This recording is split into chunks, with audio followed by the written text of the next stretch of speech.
Good evening. It's just gone 1 minute past 7 on a Tuesday, so you know what that means. It's the Tuesday ticket on the Boise bus. I'm your host, David Logue, and of course, as always, on a Tuesday, it wouldn't be the Tuesday ticket without Phil McGinley. Phil, Evening, David. Evening. what's been happening, mate? We missed last week because, well, it was international break, so I've retired for that. So I thought I'd put my feet up. Yeah, that international break was it was long, even though it was the exact same length as the one before, but the same as the one coming up in November. Because yes, sadly, there's another one in November. It felt really, really long. Like, it really did. It just dragged, and I think after the Euros and how Scotland performed in that, I think we could do a wee bit of respite from Scotland, but alas, we've still got a couple more games in the qualifiers of the World Cup qualifiers starting March next year. So once we go over the final. November international break hurdle, we're free of internationals for a good while, a good run through to March then. But yeah, last week it was torture, mate. Torture. I mean, I still watched it. That was I was like, oh, I might not bother, but I did. I found myself watching Scotland on a terrible stream on YouTube. I mean, that was terrible. I mean, do better, but yeah. I mean, like I said, it's in the past now. Hakuna Matata. We can move on. Of course, we don't have Regan with us this week. Don't know what Regan's up to tonight. He'll be probably signing autographs somewhere, I imagine. But we do have our Italian correspondent Mick joining us tonight to talk all things Atalanta and Italian football. So we can look forward to that. We can all start doing this and. In conversation like two Italians do. But before we do that, there is an emoji of that. Put that emoji in the chat. The Italian. That's what you want. Anything that gets discussed tonight, you end it with this. Yeah, all right. Got to. True Italianos. Yeah, man.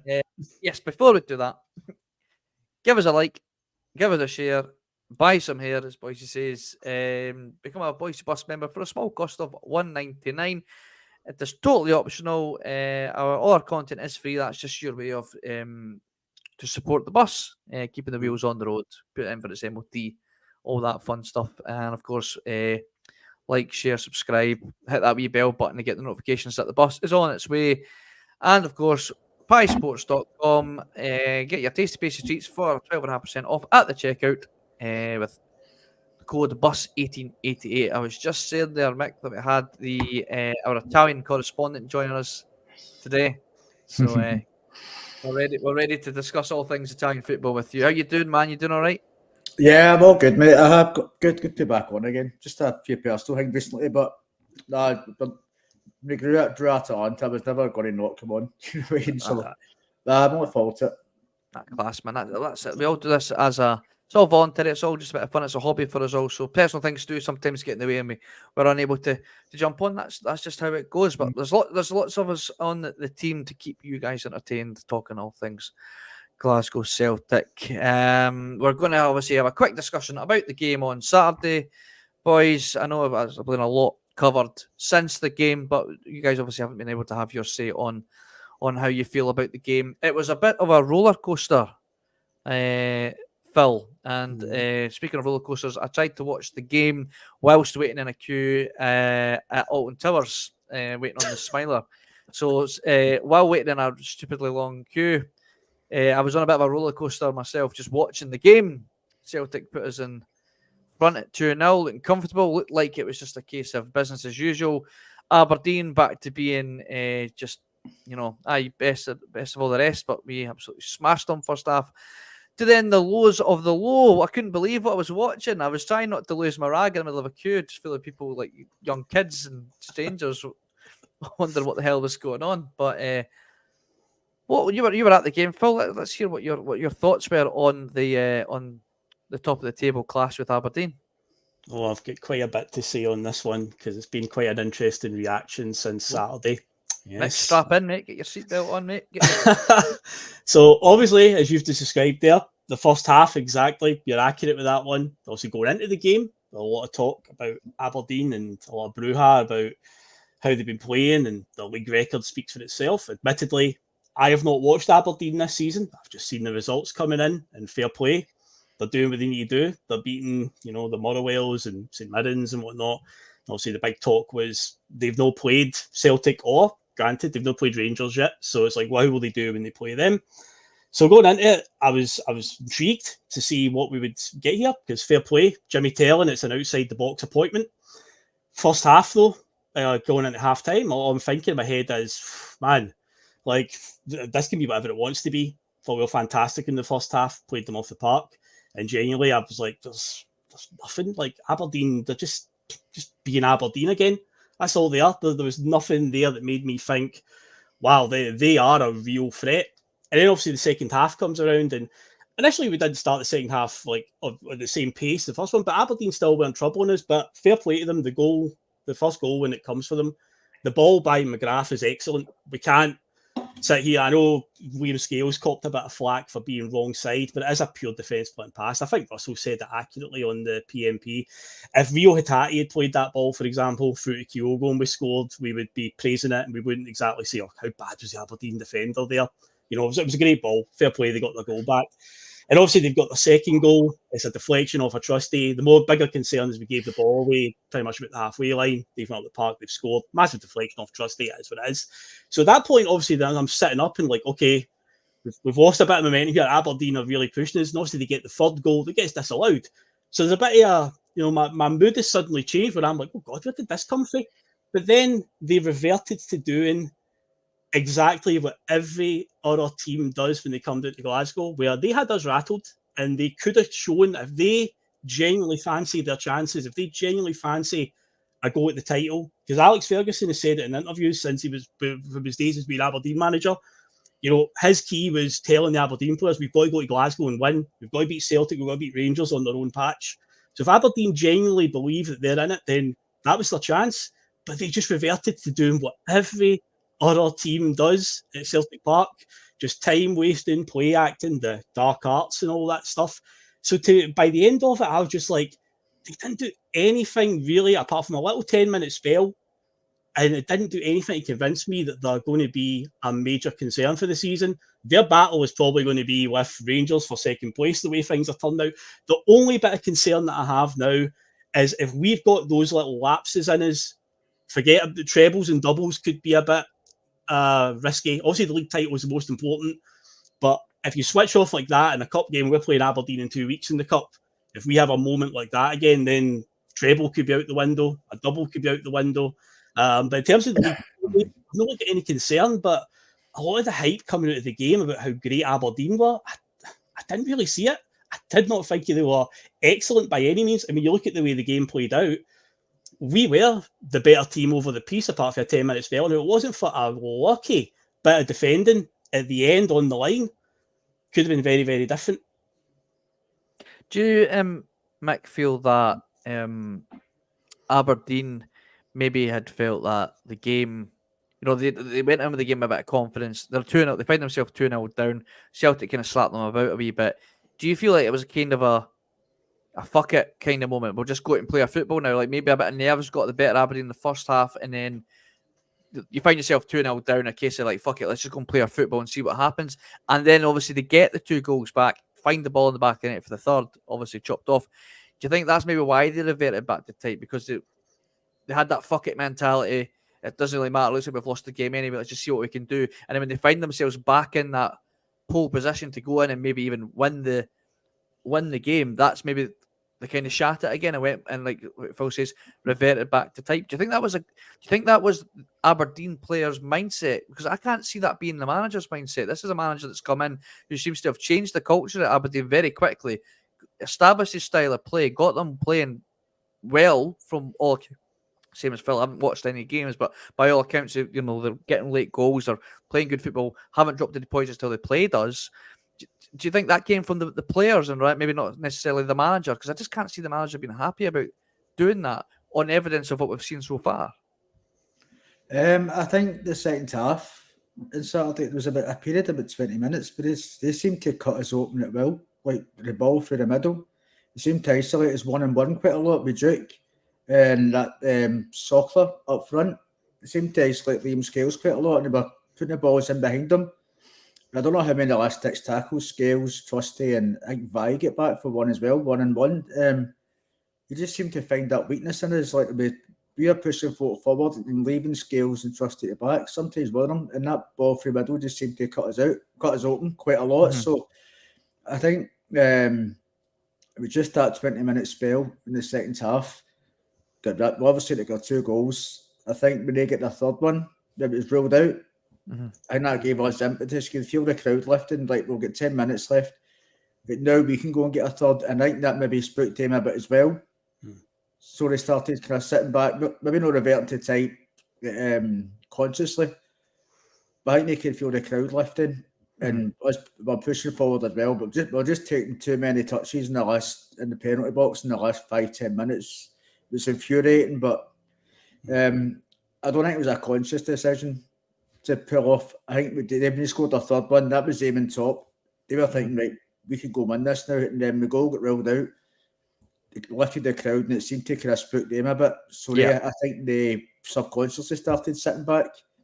The momentum shifted almost again, Mick. That's what I mean. The momentum shifted at the game. You could actually feel it, but for that 10-15 minute period, we looked all over the place. It was just that ball through the middle constantly. And I don't know how many times they played the ball inside Scales and Trusty, and they managed to get back just before they get the shot away. And we could pulled ourselves together in the last 10 minutes and had a go. But it's a warning sign for tomorrow night. I think if you're leaving the defenders that open on the break and everything, and make sloppy passes at the back as well. So it's a worry. I think we probably deserve to win the game Sunday. Saturday, what's it, Saturday? We probably did deserve to win it overall. You look at the stats and everything, but just shows we can't take it for granted. Especially Aberdeen are but real, they've done well. And I think they will take points off other people. So, and I'd be worried about playing them at Bustalgia. I think they're quite good in the break and everything. And they've got good players in the counter attack as well. So I think we made our own problems on Saturday, really, for a 20-minute period. And then at that time, the damage was done. They scored 2 goals, got a third ruled out, and then we just seemed to take a serious game out after it. We've seen now in the game against Falkirk, where they also played their style of football, their attacking style of football that they're used to playing, obviously in the Championship, that's served them well up until that cup game. And Aberdeen, within that 20-minute spell, had the momentum had shifted onto their side when they got their goal, and obviously, like you're saying, Mick, they repeated that over and over again, and we're finding chances, and obviously got the 2 goals.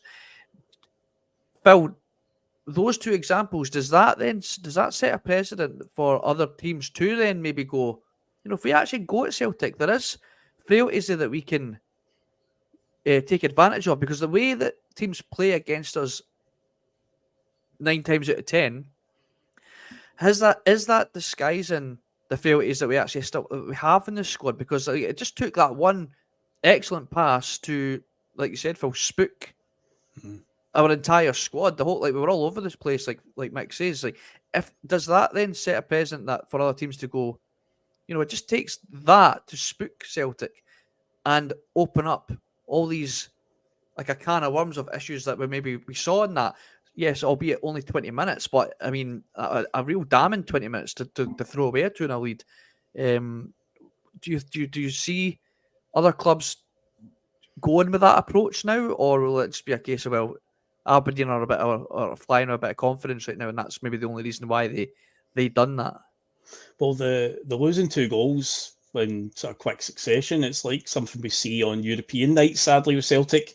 That's what it felt like, where we seem to, the head just goes down and we are a bit up at 6s and 7s when teams do seem to get in our face and have a go at us. So it's there is opportunity for these teams, but majority of them just don't opt for it. They just see it as we'll just batten down the hatches and play for a 0-0 draw, whatever we can get. There was a few times last season as well. I mean, you can also draw comparisons to what happened on Saturday. Had some similarities to some of the performances last season, where half-time we were up ahead. We probably should have been further ahead than what we were. And it was just a case of the other team either just threw everything forward, maybe late in the game. I know Kilmarnock and Motherwell did it to his last season, late in the games. They got something at Celtic Park, and then there was a game Hearts came to Celtic Park, and we didn't even get a shot on target. Aberdeen, in this case, they did the same, something that we see on European nights where it was 2 goals in quick succession. And yeah, we were spooked. Mick's actually right in what he's saying, though. I think the roar in the stadium when that goal did get disallowed, it was kind of like the sort of wake-up call. And yeah, maybe it was a case that Aberdeen just reverted to type and just said, right, a point's actually a good result right now. And at this stage of the season, they will be looking at it as a good result. They still need players at Pittodrie. If I had to play the players at Pittodrie twice, we'll probably get them in the split fixtures. It'll be up at Aberdeen because the order will go Celtic Park, Pittodrie, Celtic Park, and then the last meeting will probably be Pittodrie. So they might believe that. So if they are still around in the title race at that point in time, I have my doubts that they will be, but if they are, then right now, then a point is not bad for them. It's still not bad for us because I'm still quite confident that we'll go on and do what we need to do. Just the biggest concern is if it comes to a one-off game like a cup game, if we've got those lapses in us, then we can maybe kiss trebles and doubles goodbye, which is a bit of a worry. But yeah, in terms of the overall for the title race, I still feel pretty confident in that one. There's been a lot of talk on the lead up to the game, Mick, and obviously after, especially with the result and the way it panned out. I'd mentioned a couple of weeks ago that, and it's glaringly obvious. This isn't like anything that I've only solely me noticed. But when we play a team like St Johnstone and hammer them 6-0, it's not the right preparation to go in again. A game in Europe against like Dortmund or in this case Atalanta. Does that game prepare us better for Wednesday night? A game where an Aberdeen flying with confidence gives us a real game and we go for 2-0 to 2-0 and unluckily don't get the winner. Do you feel that will help us in the long run? And do you want to see more teams in the league approach games like that and give us more of a go? Because obviously, ultimately, like I say, we don't really face that often. Therefore, we don't really get the right preparation for more difficult games. So, do you want to see that happen more? Obviously, we want to get better results than that, but like the results will come with playing with better opponents, of course. I'd love to see the league improve and be more challenged than elsewhere, but to me, it just creates a nervousness before the game tomorrow, just with the way their goals come about and how open they look at certain times. So, in essence, getting a challenging game at home like that is good, but I think we caused a lot of our own problems as well defensively. So I think that creates a nervousness. I think players have been nervous anyway before Dortmund, after Dortmund, sorry. And again, against a team like Atalanta as well, it's going to have its own issues, but I think we didn't have to go into the game tomorrow night with this nervousness in defence. Like I said, we created a lot of our own problems on Saturday, I think, which could have been avoided, which is not going to help the defensive mindset of the players get into this game tomorrow night. So that would be my worry. Overall, though, and like I would rather other teams come and challenge and the league gradually get stronger. But isolation before tomorrow night, I think it creates some nervousness that was always going to be their enemy after Dortmund, but it just adds to it because the way their goals came about. So I think that's been avoided. But overall, I think generally to have a better challenge than to see a team like Aberdeen push it on and get results, and it can only help the league. And it can only help us overall in the long term. But as earning is more right, though, I think it helps us really, to be perfectly honest. Do you there was a few comments there that saying that a lot of the players look like they probably felt the game was already won, Phil, at halftime. And obviously, like Mick's mentioned there, that we created a lot of our own problems. Most likely probably was a bit of nervousness. But do you think it was also a little bit that I was taken off the ball slightly and people's players started looking towards Wednesday night? Now, as fans, you know, I mean, Regan was quite scathing in the group chat about like how the players clearly thought that the game had been won and it wasn't acceptable. And he's absolutely right. But I mean, how many of us fans at half time felt like game's won, focus on Wednesday? How many of us did that? So you can almost, I mean, they're only human. I know professionals and they shouldn't, but it's only human when we're 2-0 up already against this so-called next best thing. Focus could have shifted over to to Wednesday night? Do you feel that happened? Do you think that played a part in throwing away the game there? It possibly could have. I can mind when we were 2-0 up early in the second half, there was, which player it was, but there was one moment where one of the players did like a wee sort of back heel pass, like a wee sort of fancy, a bit of finesse on it essentially. And it's like, hold on, we don't really need that at this stage. It's only 2-0. I know realistically, it's never over. It's an old cliche in the game, but 2-0 being a dangerous lead. And it turned out it was very, very true. All it takes is one goal to completely shift the momentum, and then you're on the back foot.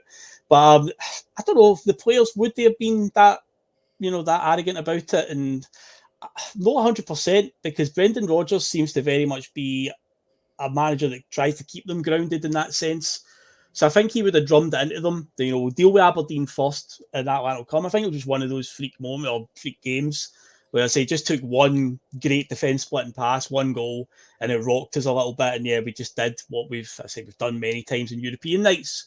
We just had a brain fart essentially for 10-15 minutes, and yeah, we just gave away a sloppy goal, and yeah, the momentum they just completely shifted.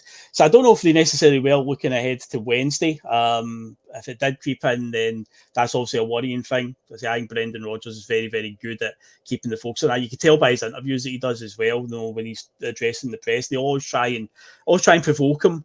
Try and get an answer. To stir something up, and he's not good at taking the bait. So I don't think he would, try and to divert the attention of the players to Wednesday. Very much would have been on Saturday. Aberdeen first, they've come here with this record. We need to show them what we're all about. And yeah, I can't imagine that they would have. If they did, then that would be quite worrying. Yeah. I mean, we're not staying much longer. If actually we'll move on from the Aberdeen game. I think there's nothing really else to discuss on it. So let's move on to Wednesday night. So Atalanta are aiming to continue their solid start to the 2024-25 UEFA Champions League as they take on obviously us Celtic, who we need to regroup after a bruising match day 2 defeat. To say the least, UEFA Europa League winners Atalanta drew 0-0 at home to Arsenal on match day 1, and they win then 3-0 against Shakhtar Donetsk away in match day 2. So obviously good start for them. Undefeated so far in the Europa Champions League. UEFA Europa League winners last year stopped the invincible season for Bayer Leverkusen. Mick, you're our Italian expert here. Give us your take on Atalanta and what should we expect from this Europa League winning side that we face on Wednesday? Well, the way Gasperini plays mainly a 3-4-3, and like the way it works is you've got two sitting midfielders in the middle of the park, and they sometimes drop into defence, and the centre backs can split wide, but this allows them to create an overloads in the wings. We've got Kolasinac and they've got Durun on either sides, like attacking fullbacks, and then they've got three fluid players up front, went all interchange with each other.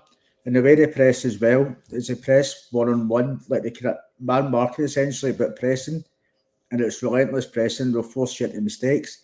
They've always been a real attacking side. Like, I've been to Bergamo numerous times, and Gasperini's basically a god over there. He's kind of doing wrong, and so we're a really good team. My worry would be if we're slacking the ball defensively, like we were in Dortmund, we're not going to get away with that.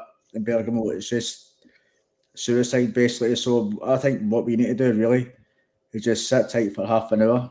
Don't have Maida and Kuhn venturing forward, because the way they play, they'll create 2-on-1s in the wides. The attacking fullbacks and the wingers, well, they like to cut inside as well. So you're isolating Johnson and Vi.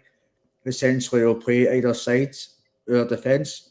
So you don't want to create an overload there. So I don't think either of them have got the pace. And Johnson been cut out a couple of times. Don't know. I think Johnson actually was one of the better ones in Dortmund, but you can't really isolate them 2-on-1. That can't be allowed to happen. So we need to sit deep, I think, for the first half an hour and say Maida and Kuhn, don't venture forward. To stay numerically equal to them down either side and back up Johnson and Vi. Just the way they press and the way they're relentless and they press in packs. So if we're not a good bit of passing and at least keep it tight, then honestly fear for us. Generally, it could be another Dortmund, but again, the only worry would be with Rodgers with his insistence, and he's going to play his way. Like Real Madrid can go away in Europe and sit defensively and change their game to get a result. Why are we so insistent in playing the one way? To me, it's tactically naive, and if we do that in Bergamo, then they're going to get ripped open, especially with the way Atalanta play. So that's my worry. But no, they're a really good team. I've watched them a lot this season and the last few seasons, so really need to stay on top of our game and stay tight and stay compact and try and ride out the first half an hour. If we don't and we concede early, then it could be a long night that way. Yep, well, they won their first major silverware for the first time since 1962-63 in the Coppa Italia, obviously beating the German side by Leverkusen 3-0 in the final with Dublin. Ademola Lookman, a player that Brendan Rodgers knows all too well, scored a hat-trick that night. That means, obviously, that now that Atalanta are obviously in the Champions League this year, only for the fourth time, Phil, since 2019.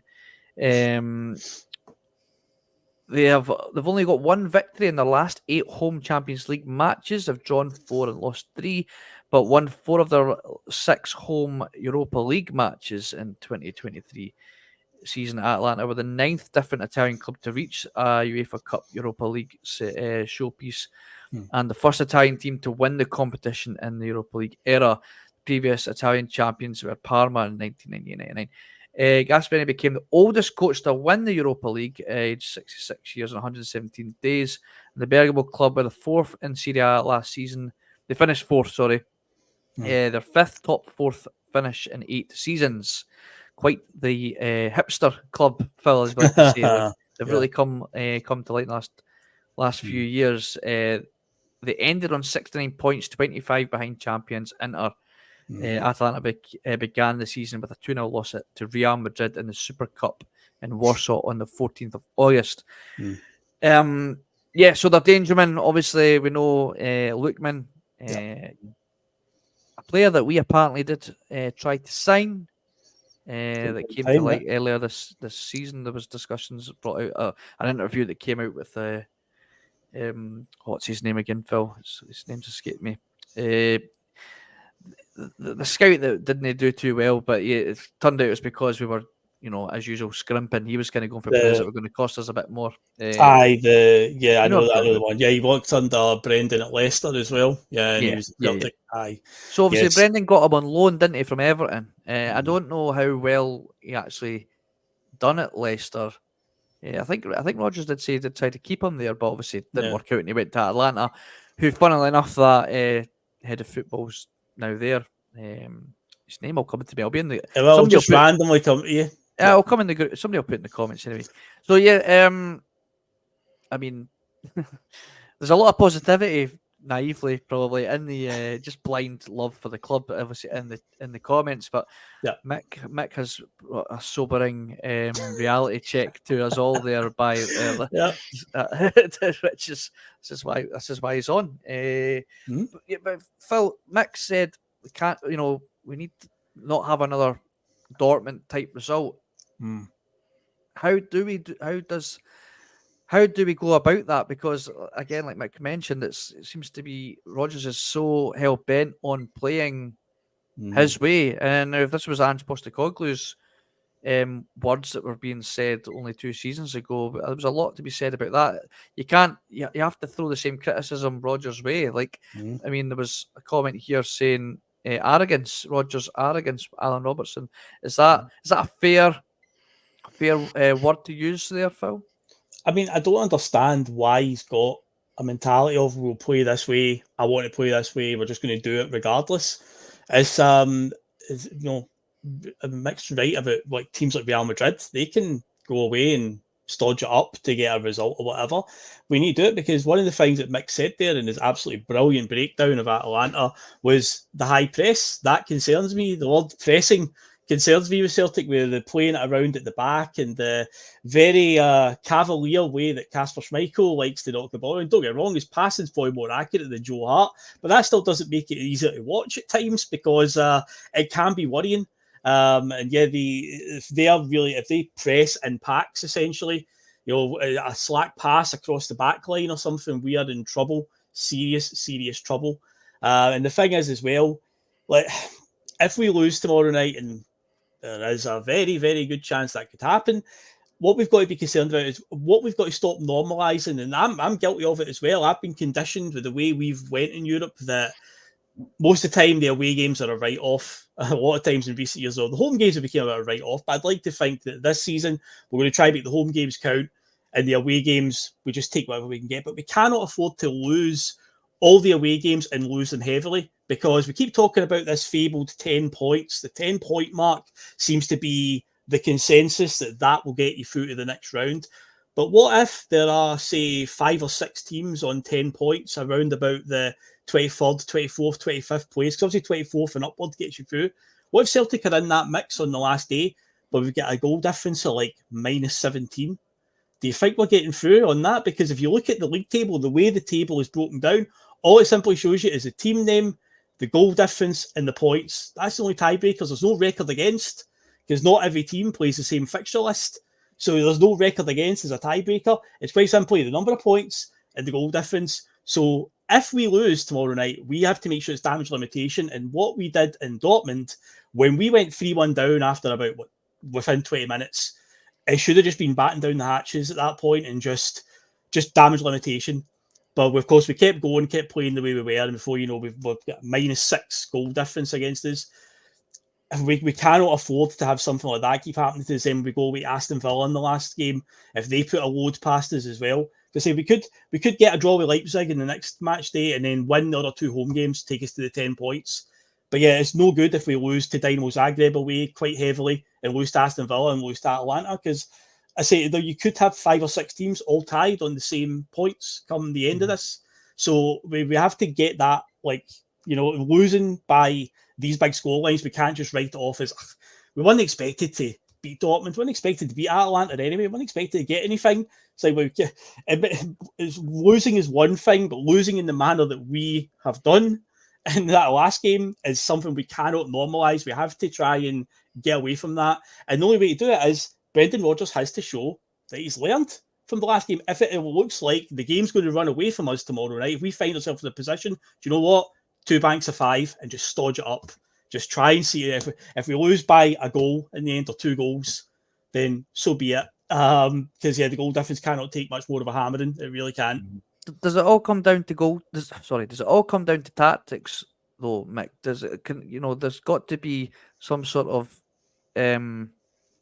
responsibility on just individual performances and cutting out simple mistakes. Like, obviously tactically there was obviously a lot of naivety shown, you could argue, in the Dortmund game and the way we approached the game. But a lot of the goals did come from individual errors, just making individual mistakes. Again, obviously you could argue these individual mistakes happen because of arguably the tactics, so they do come in hand, but it can't always come down to just solely the manager's tactics. Because like Alex has said here, like playing devil's advocate, if someone that doesn't have your expertise tells you how to do your job, would you? She would tell them to get the fuck. Fair enough.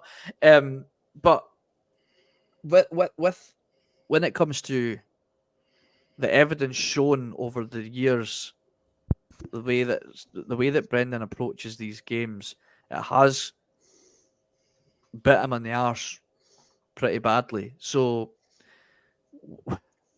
I'm with Phil. I'm with probably the majority, and obviously you're with him as well, Mick. He does need to tweak something. He can't keep approaching the games in this way. But we have to remember that individual errors have to be cut out as well, and that is obviously falls down to the likes of your Liam Scales, your Trusty, the goalkeeper, Valley, whoever's playing, they all have to make sure that they're not. And mistakes are going to happen because of the way we play, but they have to try and do their absolute best to try and keep it to a minimum. And then, of course, if it is looking like what Phil says, we do find ourselves on a bit of a heavy defeat again. He has to stodge it up or broad it up. Broad it, aye. I think it does, but I don't think the players we have got, and I think it's partly because we're not used to being pressed at home either in the league. We're used to teams sitting in a low block and we having all possession, so we can impose ourselves on teams. I think that we've found when we go away from home in Europe, as soon as teams start pressing us, we don't have the answers. We're too slack in possession. We don't have the composure, and I think really we don't have the quality to play in Europe either. We don't have the quality to play the way that Rodgers wants to play in Europe. Mm-hmm. So to me, it's just suicide setting up that way and thinking we can be a team that can play through a press in Europe. Don't get me wrong, maybe we've done it once or twice against Dortmund, but that time I think maybe when Mega scored, they went to 1 each, but they just made up the part and scored again. But we don't have the composure, we don't have the players at the back who can play through a press and get us up the park. So to set up that way is just, I think it's naive to say the least. It doesn't stop other teams in Europe. We just changing tactically and sitting in and counter attacking. So why should we be any different? They've got better players than us. Yeah. So I mean, if Carlo Ancelotti can do it, mate, Brendan should be able to do it. If the likes of Don himself, exactly. So I think it's just tactical. I think it's tactical naivety, and I wouldn't say arrogance. I think he genuinely believes that that's the one way to play in Europe, and I don't think he's thinking that you can coach the players into playing a certain way all the time, and then suddenly change your belief and suddenly change your way of playing because you're playing away in Europe. But like I said, it's good enough for other teams. But United done it years ago, used to change formation and sit in and counter attack in certain games. So if other teams can do it, why are we so arrogant to think no, we'll play the one way and that's it? And we've had 3-7-0 defeats under Rodgers, or 7-goal defeats under Rodgers in both spells, playing that way. So at one point we've got to shut up shop and learn a lesson in Europe. Yeah. We don't want to play away from home. Just stuff it out. Be competitive and try and grind out a draw even. If it's good enough for our teams, I don't see why we should be any different. I think we're beyond that. We've got one way of playing. We'll impose ourselves on them. That doesn't always work in Europe. No. Sorry, but we've got to change it tomorrow and grind out a result, which is more important than a so-called philosophy away from home in Europe, which should not served as well over the years, let's be honest. It's funny. I mean, slightly off topic. It's that whole discussion about, do you want to see us play the Celtic way, that fast flowing attacking football, or do you want to see results? I think that's a conversation that West Ham fans are going to be sitting there having over this season, because they were so desperate to get rid of David Moyes because they didn't like the style of football. It was boring. It was stodgy. He got them results. Got them a trophy, and now they get rid of him, and they get this new manager in who, I mean, you could argue actually plays maybe quite a similar style of football, but it's not working. But it brought results for them at the time. They had an excellent couple of seasons under David Moyes. I'm not advocating we go for David Moyes, by the way. I'm just using it as an example of sometimes results are it's a results business. And it's that it takes you back to that Jose Mourinho quote when his Spurs side beat Man City. Man City had like 89% of the ball when he was asked about it. He went, "They can take the ball home. I'll take the 3 points." That's it. You know what I mean? That's what we need to be. David, let's throw the Neil Lennon grenade in there. Not too long ago, Neil Lennon got us a result in Rome against Lazio, the 2-1 victory. We beat them 2-1 at home as well. And of course, he had that famous win over Barcelona. The jokes have been made from now until Kingdom Come, where the graphic keeps on getting edited every time it gets posted, where the possession keeps going down and down, but he got the result. We sat in that night, we just soaked up the pressure, and we struck when it mattered. Same with the Lazio results away. So there's a manager like Neil Lennon, he can do it. You know, and it's like, how come Brendan Rodgers and even Ange Postecoglou before that? Look back to the 2000s. Obviously, Martin O'Neill's team had a brilliant Celtic team with unbelievable talent in it. But look at Gordon Strachan, who had to downsize the team.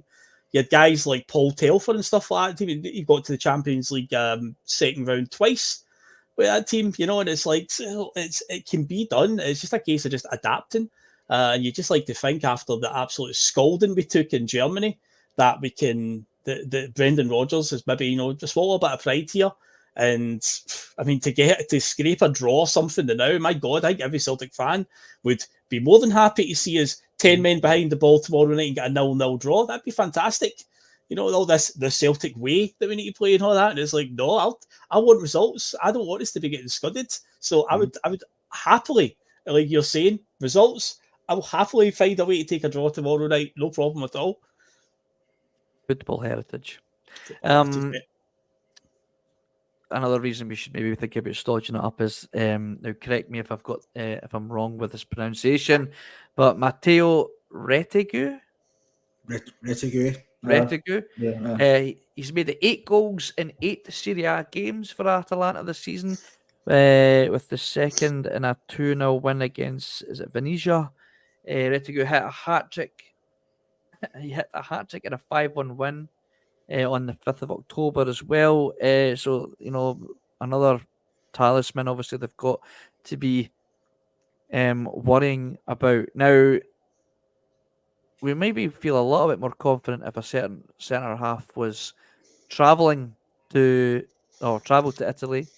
Of course, he didn't, and that's obviously Cameron Carter-Vickers.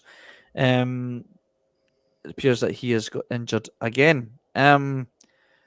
Now, the judge had put in the group chat just before we came on tonight, saying that, do we need to look at the Cameron Carter-Vickers situation? Because he might be one of the best defenders we've had in recent memory, but what good is a centre-half that isn't fit to play, especially in these big games? Mick, how big a blow is it that we don't have Cameron Carter-Vickers travelling with us? Bear in mind, he hasn't played for 5 weeks, so whether he would be the difference maker tomorrow night is up for debate, especially when sorry, Stephen. Yeah, I've lost my chain of thought there. Thanks, Stephen. I'll try and cheer you up in a minute. But yeah, Cameron Carter-Vickers, Mike, how big of a loss is that? Such a stupid question, but you know. No, I think it's a loss if he's fully fit, but I wouldn't be throwing him in tomorrow night if he's still carrying an injury or not 100% match fit. I don't think it's an environment to throw him in tomorrow night, and if he's not sharp enough, then I think it's just creating further problems for ourselves again. Don't get me wrong, it might still be better than Trusty, but I think even over the course of the season, for the benefit of the season as well, we've got a long season ahead, remember, and we don't want to keep picking up injuries because we're playing them too quickly and throwing them into games. I'd rather we just ride this out a wee bit and play we're playing, but we've got to start trusting Trusty, if you know what I mean. But like, he's got to get on the games until he's fully fit. See what he can do, and we've got to bear in mind as well that he's playing the opposite side from his natural position. He's usually at left centre back. So if throw him into the team and ask him to play right side, I don't know, it could be doing better anyway. But I wouldn't throw Cameron Carter-Vickers in if he's not fully match fit, and even if he's only been played at weekend, I still think he'd be up to speed. So I'd rather just keep him. If we throw him in one night, he's not sharp, then that's another problem we're creating for ourselves. So we just got to trust Scales and Trusty tomorrow night, and trust the manager's tactics. He can get us a bit more tactically compact as well. So we'll see how it works out. I wouldn't be but to answer your question, we're on off a tangent again. I would rather just wait until Carter-Vickers is fully match fit. Yeah, before I he agree with matched you. up, before putting him back in again. You don't throw him into a game that's more right if he's still played for 5 weeks. I just think it's stupid, Madness. really. Yeah. So, it's No, I totally agree with you. Let's talk about Trusty, Phil, because he's getting a lot of flack already. So far this season, there's been a lot of discussion about his ability to defend, which obviously is primarily his job. But he is playing out on the right hand side. He has preferred to be playing on the left. Now, this takes me back to a certain centre back that was playing on the left side when he preferred playing on the right. Now, he wasn't afforded this luxury of, oh well let's see him playing in his preferred position. Just to, there's been I'm kind of like I'm playing the devil's advocate with myself here, because I do feel like I do want to see him getting a chance on the left before I fully judge him. But like I was saying, Starfelt wasn't offered that luxury. He was very much quickly became the whipping boy, or the reason why we'd lose games, because he's not good enough. When we all know that he would have been better probably playing on his favoured side. So where are you with the Trusty situation? Do you want to see him get offered this opportunity to play on the left, or do we have to take it at face value of going, it doesn't really, this is the best we're going to get out of him? I feel like it's early doors yet to be really throwing him under the bus. A lack of a better phrase there, but I'm on the fence here, because this whole he's 6 million price tag centre back that's played. He's got Premier League experience. Well, we've had a few Premier League experience centre backs in the recent years that didn't work out either.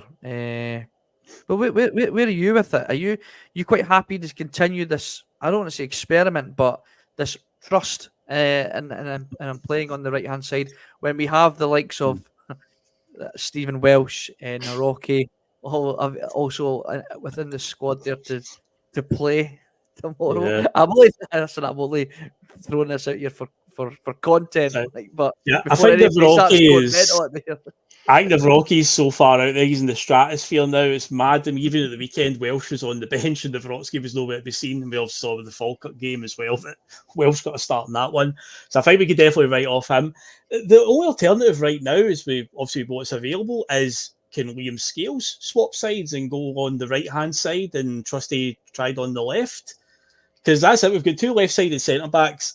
In football, it always feels like left-sided players are a bit more of an anomaly in that they really struggle on the right side. A lot of right-footed players are quite competent on the left side still, but it always feels like left-sided players struggle massively on the right. It's a weird thing when it comes to that. So I don't know, can Liam Scales maybe play on the other side? Okay, maybe try that, because that's basically the best we've got. The literally, I wouldn't entertain the idea of playing Welsh or the Vrotsky, because I see he's that far out of the picture.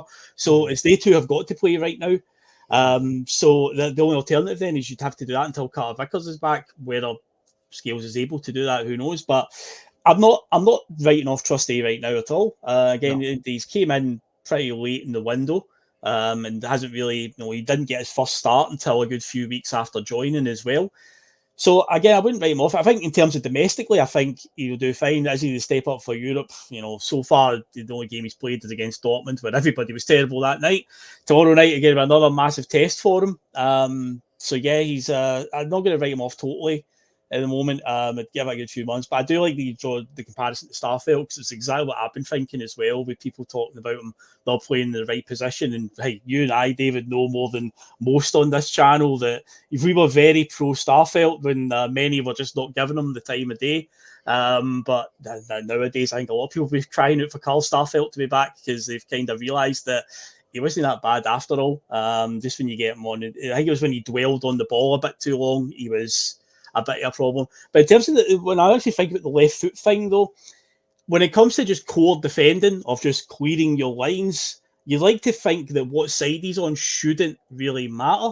But the problem is nowadays with modern football, David, is it's all about systems and passing and finding your man instead of just hoofing into Rosed, which in some situations with Celtic in Europe, hoofing into Rosed wouldn't be a bad idea. But of course, the way managers want to play, Brendan Rodgers and numerous other coaches all around the world, it's all about, finding the man and passing out from the back and keeping the shape and stuff like that. So that's where I think that's where the biggest issue comes in when playing on the wrong side. But I think if it comes to just core defending, of just boot it clear, just get it away up the park or something like that, then it really shouldn't be an issue of what side he's playing on to just hook the ball away. It's all down to how he's being told to play. If he has to dwell on the ball and try and find a man with a pass, but he's on the wrong side, so he needs to shift it to his stronger side. That, of course, causes a player close him down and puts him in a bit of trouble. So these are the issues that are caused, and it's mostly by systems that teams want to play that can cause that, rather than he's playing on his weaker side. I think when he comes to being a centre back and just doing the core defending and just get the ball away, it shouldn't affect him really. Yeah, I mean, I'm with you there, Phil. Another player that obviously hasn't travelled, Mick, is Greg Taylor. Therefore, that means our Barcelona wonder kid will be starting. He's been getting a bit of flack as well, a bit of criticism his way. I heard on another podcast, and I had to agree with them, was when he's come in to obviously challenge for this left back position. However, there's a lot of similarities to the size and stature, which therefore highlights all the reasons as to why teams maybe target Greg Taylor, Mick, in terms of being quite small. Fire the ball over the top of Greg Taylor. When you take Greg Taylor out and you put in obviously a younger version of him, you could say it doesn't really solve the issues that were that were being made of Greg Taylor in that position, because I think Greg Taylor's a good player for Celtic, certainly domestically. He does get found out in Europe, as do most of our players, let's be honest. But a lot of the criticisms that come Greg Taylor's way in Europe is his size.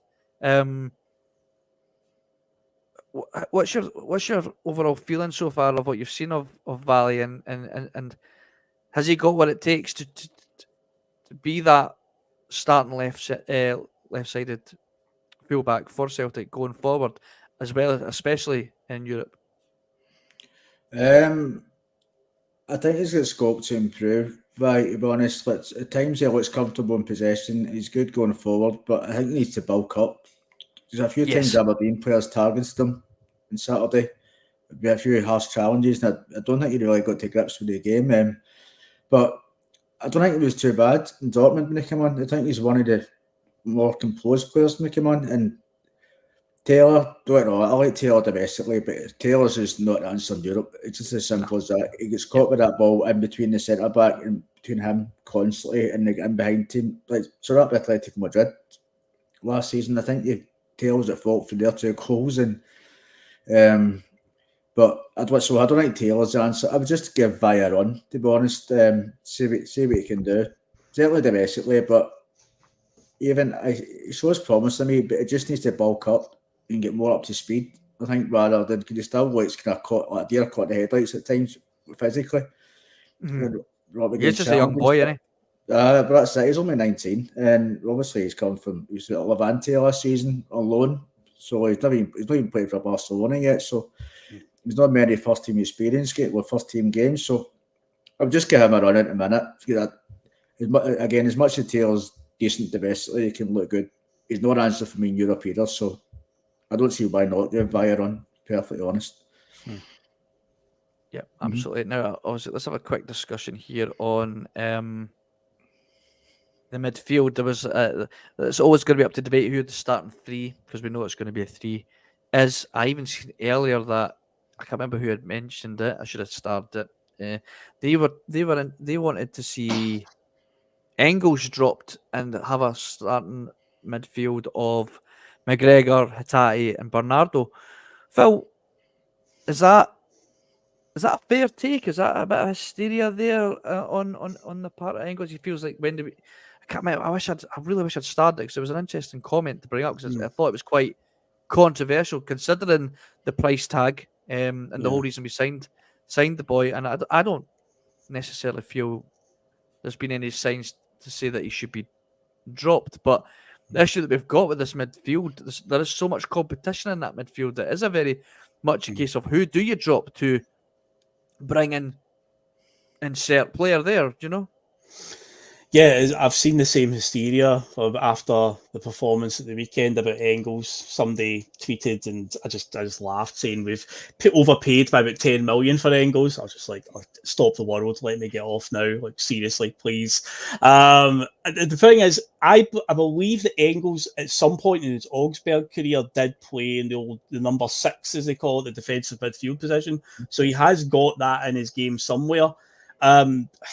I think he'll probably play. I mean, I think after the price tag, but I don't think it's a bad. Again, we're relying on Brendan Rodgers changing his tact. Whether he does, I don't know. But if it was me personally, I would like to have just try and stodge it up with 4 centre midfielders. I'd have all 4 of them playing tomorrow. That'd be me personally, because I would try and be a bit more pragmatic.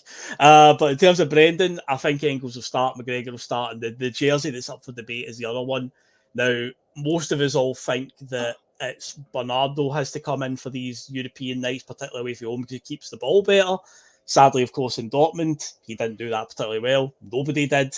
So I don't think he should be tarnished for that one. I do think he will keep the ball better than Hatate. But then there's also that thing of, if we do get a break from time to time, and there will come moments where Celtic will get beyond the halfway line and they will have a chance of a break. Hatate, with those sort of risky passes that he likes to play, that when they do come off, it can put us in some really good positions. That's the conundrum you've got there. I think he'll go for Bernardo, and I think Engels will start, and I think he'll just stick with those 3 in the middle. But we cannot allow McGregor to get exposed, because again, going back to what Mick said earlier about the high press and whatnot, when we get pressed and McGregor's left exposed, that is when we've got problems. This idea and the way that McGregor seems to be our deepest lying midfielder, which baffles me at times, especially when Bernardo still is on the park. You would think that Bernardo was brought in to be the guy that would sit in front of the back line. He seems to be more that sort of prototypical defensive midfielder. He's bigger, more physical. Again, he's good at distributing the ball from deep. But it seems to be that McGregor still wants to be that one, the pivot at the bottom of the midfield. And it's like, and whenever he gets exposed and left in these positions where we've got a high press against us, we can't allow that to happen. So whoever plays alongside him, Engels, Bernardo, they have to drop back a bit and help him out, because we cannot leave him in positions where he's left 2-on-1, 3-on-1, because it's going to cause us big problems. I say, when it comes to Engels, I do think he'll start, and there is moments in his past Augsburg where he did play as a defensive midfielder. So I would expect if he's on the park tomorrow night, he's going to have to put in a shift defensively. He's going to have to, because everyone's going to have to pull their weight tomorrow night. Just remind everybody, it was Stephen Kennedy. It was me, Austin. It was me. Niche reference there. We'll get this wrapped up fairly quickly. We're nearly at the hour. But Mick, we're talking about this number 6, this solid defensive unit that we maybe need to help us out in Europe. Did we let one leave in the summer who seems to be on fire for, say, the Birmingham, let's be honest, League One side? Can't ignore that. However, I did find it strange that we let Iwata leave. I know he didn't necessarily make a massive impact in our squad, but I felt he was a really good squad player to have around to shore things up, make us a bit more of a solid unit. He did all the basics, breaking up things. We don't have that now, so there's no point really lingering on that. I just wanted to just mention that quickly.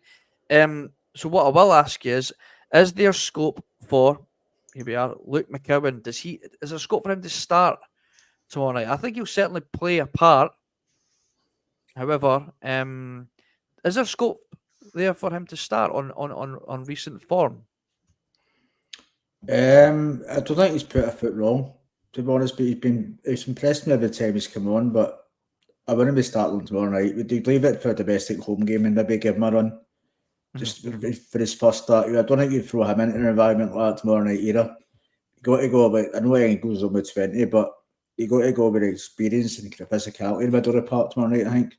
And he's kind of neither, really. He's a good attacking player. I like McCowan. I think he offers a lot, but tomorrow night, it's no environment from. I would wait and maybe a couple of home games at home, and then you put Banniger on at some point. But I wouldn't be playing him tomorrow night. No. I just look at that midfield, and nobody stands out to me as a defensive-minded midfielder.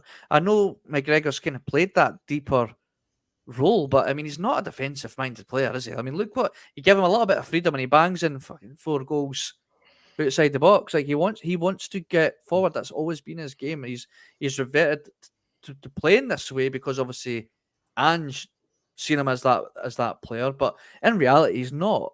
And that's why it does beg the question: should Iwata have been allowed to leave? Because he to me was the only player now, maybe not in height, but certainly in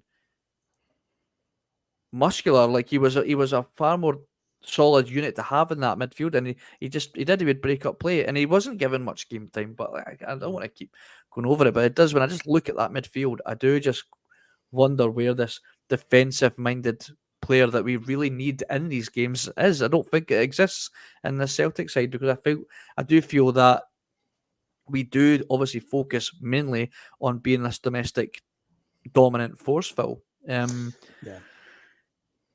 It's something that we've said for a while, going back to when Ange Postecoglou was in charge. I remember there was a big shout for it's a position we needed to address after we'd lost a cup game to Rangers semi-final, and John Lundstrom was allowed to kick us all over the park, and a lot of fans went, that's what we need. We need a player that will rough him up, because Scott Brown had obviously retired at that point. He was our guy that likes rough up, but Ange Postecoglou's mentality was the total opposite. He's like, no, we'll just play football, we'll just play around them.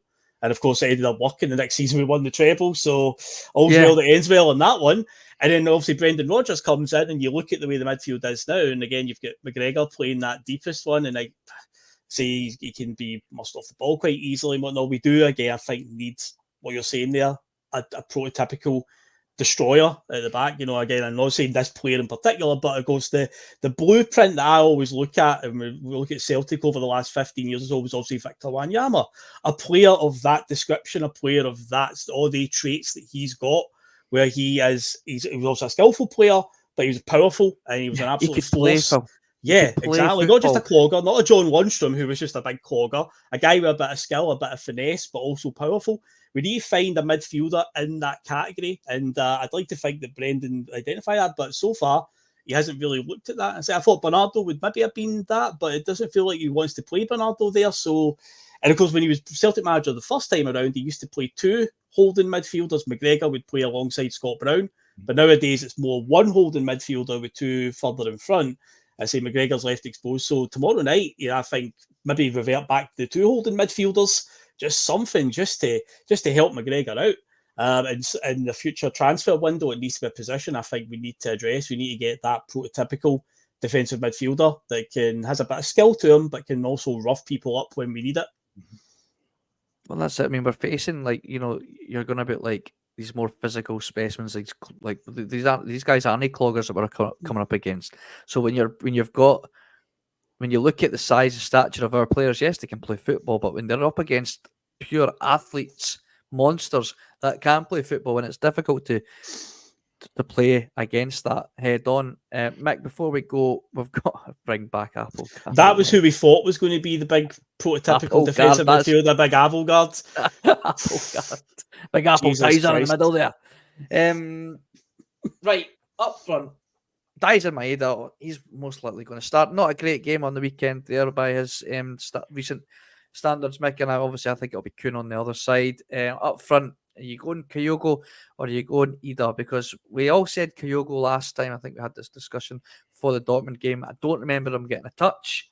Is it Kyogo the man that starts for you, or do we need an out ball, as they say, with big Adam Ida up top, who's not having the greatest of seasons so far, but he's not been given the game time, to be fair. Who would you go with there, Mick, just to finish off this discussion? I would still go Kyogo, to be honest. Adam Ida's not sure enough for me when he's come on as a sub.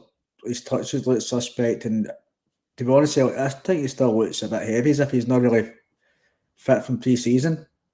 So, Adam Ida of last season, I would maybe say play him because he was likes the Kelly and stuff like that. He's good at holding the ball and bringing other people into play, but he's not showing up for me this season. I think if we get chances, Kyogo can be more clinical, so I would still go with Kyogo at the minute. Again, maybe a couple of months down the line for needing something like that in Europe, and he does forms a bit better. Maybe, but he's not showing enough. He's not showing enough for me yet, Adam, either, to say you can play that for us this season. No, I agree with So you there. I would go with Kyogo also. I mean, I think it's fair to say, though, it's a fair point there. The guys that aren't particularly performing as well as we'd expect or we would like just so happen to not be signed before we went on our pre-season tour. It's funny that.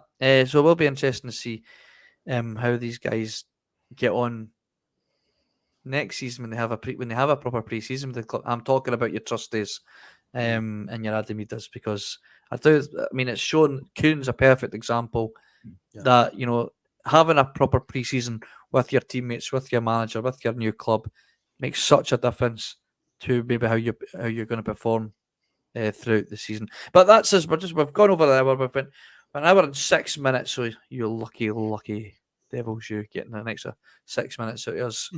Do we dare do predictions before we go? Do we even dare go there? Oh, Phil, go on. Give us your Stan, your Petrov's Stan Petrov's greatest. Go on. What did he say? He said we'd hammer Dortmund 4-1 or something daft, didn't he? That's right. Psycho, man. What a psycho. Oh my god. That was psychotic behaviour, that one. Yeah, that was bad. No, we won't be hammering Atalanta 4-1. I'll tell you that much for nothing. If everything goes to plan and we dig our heels and do everything right, then we might just hold out and get a draw, which would be a fantastic result that I will take right now. The reality is, I hate to say it, I'm sorry, but we're probably going to lose, but we just cannot afford to be losing like heavily again. Like I say, goal difference is going to be crucial come the end of this probably. So if we find ourselves in a position where we're drowning, we need to just batten down the hatches and just see it out. But hopefully, fingers crossed, we can do everything right and get a draw out of it, and I'll be more than happy to leave Italy with that one. Mick, what's your score? Give us something positive, mate. I want to.